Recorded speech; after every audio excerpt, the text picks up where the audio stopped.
teman-teman, kami dari kelompok mata kuliah Psikologi Komunikasi akan mempresentasikan mengenai tugas UAS kami, yaitu menganalisis film, dan kami memilih film yang berjudul Bumi Manusia. Berikut analisisnya. Jadi, sinopsis filmnya adalah kisah dua dari anak manusia yang meramu cinta di atas pentas pergelutan tanah kolonial awal abad 20.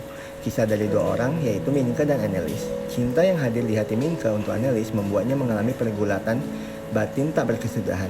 Minke merupakan pemuda pribumi Jawa Totok, sementara Annelies adalah seorang gadis Indo-Belanda dan anaknya seorang nyai.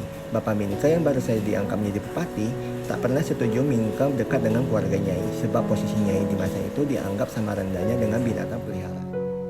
Alasan kami memilih film Bumi Manusia adalah film tersebut itu memiliki pesan di dalamnya, yaitu bagaimana semangat menjadi Indonesia supaya bangsa Indonesia itu sejajar dengan bangsa-bangsa lain dan menjadi Indonesia yang modern. Alasan lain kami memilih film ini karena film ini dapat dijadikan sebagai pembelajaran untuk kami.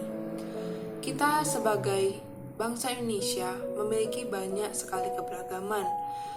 Oleh karena itu, kita harus saling menghargai perbedaan yang ada.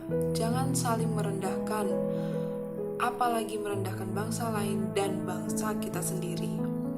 Selain itu, film ini mengajarkan bahwa kita sebagai generasi muda harus dapat mengembangkan bangsa kita ini dengan cara berpikiran yang terbuka, modern, dan revolusioner. Yang pertama, sistem komunikasi interpersonalnya. Pada scene 1 jam lewat 2 menit. Persepsinya, Minke langsung sungkem atau terdiam ketika melihat ibunya menangis, di mana hal ini menunjukkan bahwa Minke menyadari ibunya begitu kecewa dengan dirinya. Di atas kita bisa lihat bagian memorinya itu adalah ibunya merecall ingatannya Minke dengan berkata bahwa ia mungkin sudah lupa dengan ibunya sendiri. Dari hal itu, Minke teringat dengan tujuan awal ibunya menyekolahkan dirinya ke sekolah Belanda, yaitu agar mengetahui hal-hal yang selama ini tidak diketahui oleh orang Jawa. Maka dari itu, Minke terus-menerus meminta maaf kepada ibunya karena ia sudah lupa dengan tujuan tersebut. Di mana yang kita tahu, hanya orang-orang Eropa dan orang Jawa yang berasal dari bangsawan yang bisa masuk ke sekolah tersebut. Oleh karena itu, Minke akan belajar lebih banyak lagi dan lebih giat agar bisa mewujudkan tujuan tersebut.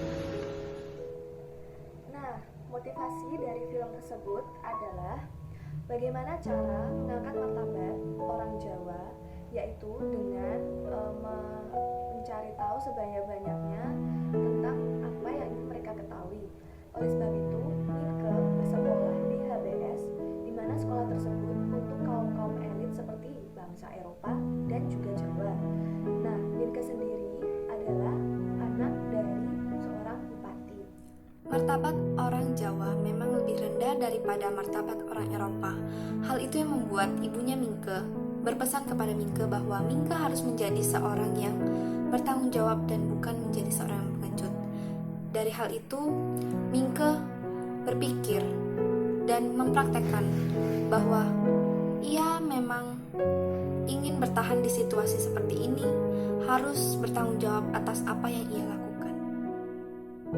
Selanjutnya yang kedua yaitu tentang psikologi komunikasi. Teori yang dipakai dalam scene ini yaitu teori psikologi interpersonal. Bisa dilihat ketika menit 1 jam 46 menit 25 detik. Di scene itu, Minke sedang jadi saksi dalam pengadilan ibunya Anne. Dalam scene tersebut terdapat faktor situasional yaitu petunjuk kinesik. Petunjuk kinesik itu petunjuk raut wajah atau petunjuk wajah.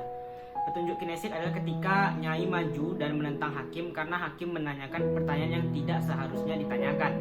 Dan di sana Minke menenangkan Nyai. Petunjuk wajahnya yaitu raut mukanya Nyai dan juga Minke yang Terdapat atraksi dalam scene tersebut yang dipengaruhi faktor personal dan interpersonal. Faktor personalnya adalah adanya tekanan emosional di dalam diri Minke. Ia sangat marah ketika ditanyakan pernyataan, "Di mana kamu tidur?" Faktor interpersonalnya adalah familiarity atau kedekatan. Minke dan Nyai sudah sangat akrab. Ia sudah dianggap sebagai kakak dari Anne karena kepribadian Minke yang sangat baik dan disukai oleh Anne. Bahkan Minke sudah pernah tidur di rumah Anne dan makan malam bersama keluarganya. Scene ini masuk ke dalam model peranan atau panggung sandiwara, ditinjau dari hubungan Minke sebagai teman Anne. Dalam perspektif masyarakat, teman perempuan dan laki-laki tidak diperkenan untuk tidur di satu atap yang sama. Apalagi dalam scene tersebut pribumi dan campuran Belanda. Jika sampai terdengar kabar ke masyarakat, maka keluarga akan dicoreng nama baiknya.